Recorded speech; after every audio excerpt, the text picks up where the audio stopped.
Alright, back at it again. Hey friends!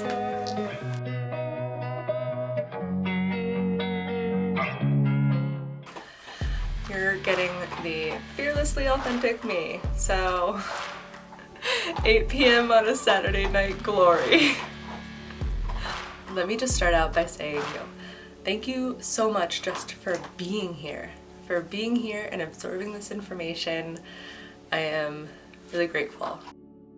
Something that someone said to me made me realize that I needed to clarify something in my first video. You see, even if you're not ready to make a change in your life, even if you're not ready to use any of these tools, that's okay. You're still welcome here. You are always welcome here, and I am just so proud of you for just existing in this world. You see, I want this to be a safe space for people at all stages of their mental health journey. And I also hope you know that I am not just going to be preaching positivity and kindness in every video. I mean, yes, they are important to the story and they are important in our lives, but this is about learning the tools. Even if you don't use or apply these tools in your life, just knowing that they're out there, knowing that they exist, and that you can come back to them whenever you're ready to, is enough for me. Because working on yourself is scary. I recognize that. I'm not gonna say that this journey was easy. It took time, it took effort, but you're worth it. You are so worth it. I didn't just magically get better in 2 years, you know? I started going to therapy in like 2014 or 15 or something like that, and it took a long time of me just trying to cope, just trying to keep my head above water without drowning before I was able to decide to make a change, decide to use any of the tools. So I understand the struggle. I recognize the pain. It's familiar to me. And I want you to know that you're not alone. You're really honestly not alone. We're in this together. We're literally going through this journey together. Like, I'm going back and forth from the other room to put this together for you. Okay, hey. I have a whole,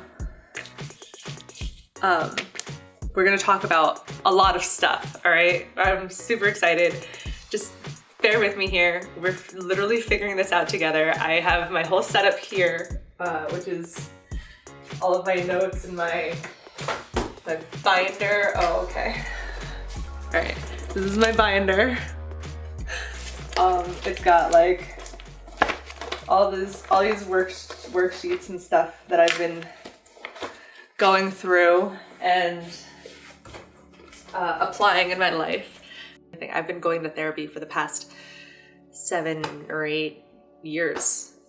Since like 2014 or 15, I think I started going to therapy. And so I've spent a long time just trying to learn how to cope. And it's about learning to cope with the feelings that you're feeling, learning to observe them, watch them come, and, you know, let them go. And it's hard to do. It is so hard to do, especially when we're feeling such strong emotions. So I have a little diagram that I created for you guys. This is based off of one of my notebooks. I should bookmark these. Oh, I see it. All right. This right here. This, I'll snap a picture of it for you guys. This is the emotions thermometer. Not only do we feel a wide range of emotions.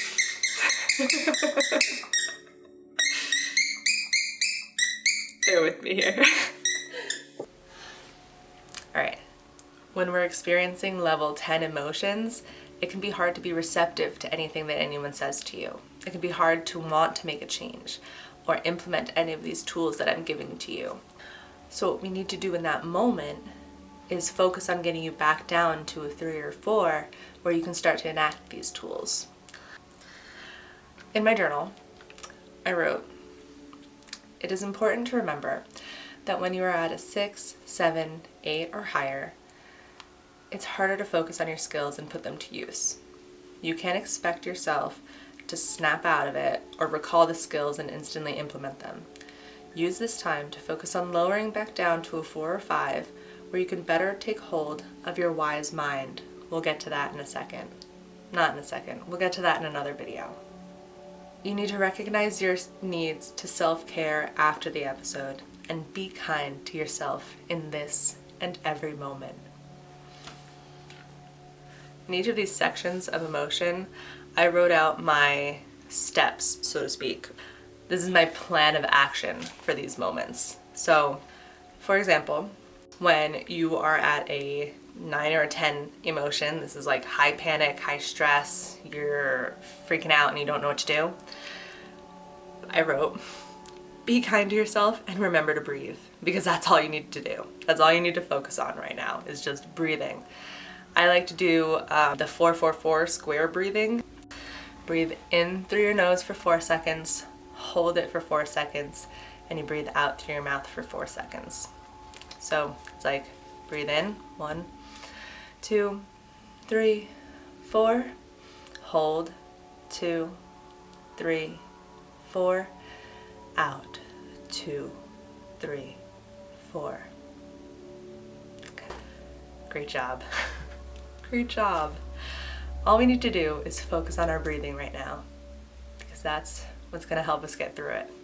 When you're at a 7 or an 8, you can begin to plan self-care for after your episode and just start to get comfortable, because you're like, all right, I'm ready. I know it's coming. It's the build-up before the big storm. I understand. So that's when you start to gather all of your tools, gather all of your self-care stuff to make sure that you get comfortable and cozy and treat yourself kind. I mean, you treat yourself kind in all of the spaces, but this is where you really focus on yourself. This is where you focus on you. When you're at a 5 or a 6, then you can recognize your elevation and plan for reduction or care. So 5 or 6 is where you can start preventative maintenance instead of reactive maintenance, you know? So when you're at the 8, 9, or 10, you're just reacting to trying to get you back down. When you're at the 5 or 6, you're able to recognize that you're elevating, that your emotions are getting heightened, and then you can start to enact those skills sooner rather than later, so that you can start getting back down to a 4 or 5.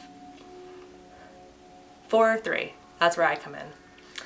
Review skills and practice in place. This is why I do this. This is, we're going through these skills and we're learning these tools so that when you're at a 4 or 3, you can enact them. When you're at a 1 or a 2, you can read coping skills and identify any new ones that you can try to implement and reinforce the current coping skills if they're working. When you get back down to a 3 or 4, that's when you can begin to assemble your, I like to call it my emergency kit, my emotional emergency kit. This is where you identify any self-care activities or anything that makes you feel better. For me, it's like, I don't know, a warm cup of tea. I get my cozy blankets around me. I fill up my glass of water because hydration is so important. And then I put on either a nice feel-good movie, or maybe I pick up a book, or I do a project that I've been working on, something to get me out of my head, because when you're in that heightened state, you're just ruminating in these thoughts and it's hard to focus on anything else. So right now we just need to focus on getting calmer. So for you, identify whatever makes you feel better and then put it all into one space. You can have it in a little box, your little self-care box. You can have it as a folder on your phone for apps that help you. I'm going to post some apps down below that have helped me in the past. You don't want to have to make decisions when you're in stage 9, 10 feelings. You don't want those decisions. You don't want to make a choice. That's okay. You're allowed. I actually put different stuff in my emergency kit for each stage of my emotions. So what I have for stage 3 or 4 is going to be totally different than what I have for stage 6 or 7 or 9 or 10. and it's all about learning what works for you. I've created a little worksheet for you down below if you'd like, and it's all about the different coping skills that you have for each level of emotion.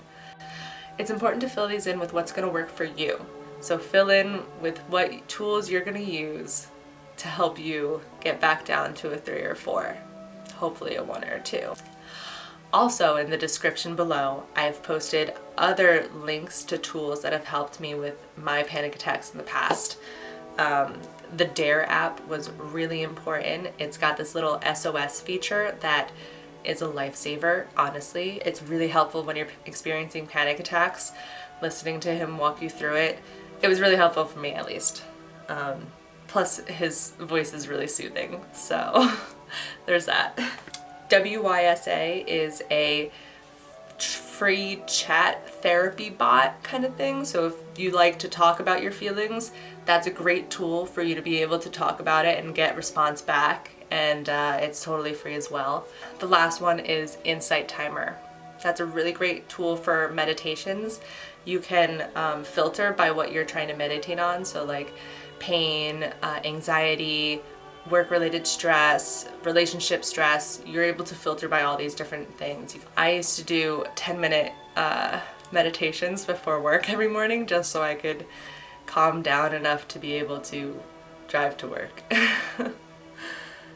So it's important that you build your own emergency kit with stuff that works for you, because mental health is not a one-size-fits-all topic. If something doesn't work for you, that's okay. If you tried it, then that's all that counts. Then you can try something else, and maybe something else will work. You need to remember, there's so many different coping skills out there. All we have to do is use them. Hey! I don't know if anyone noticed, but in my last video and all of the other videos, I have a little mix tape for you guys, a little mix CD, because I make CDs. I like to do that, and this is really cool stuff. It's really good music, but yeah, this is like certified by the Cool Music Association. And it also ties in a lot of what I talk about. So if you can't listen to my video, at least take a listen to the songs and maybe you'll get the same idea across. Bye!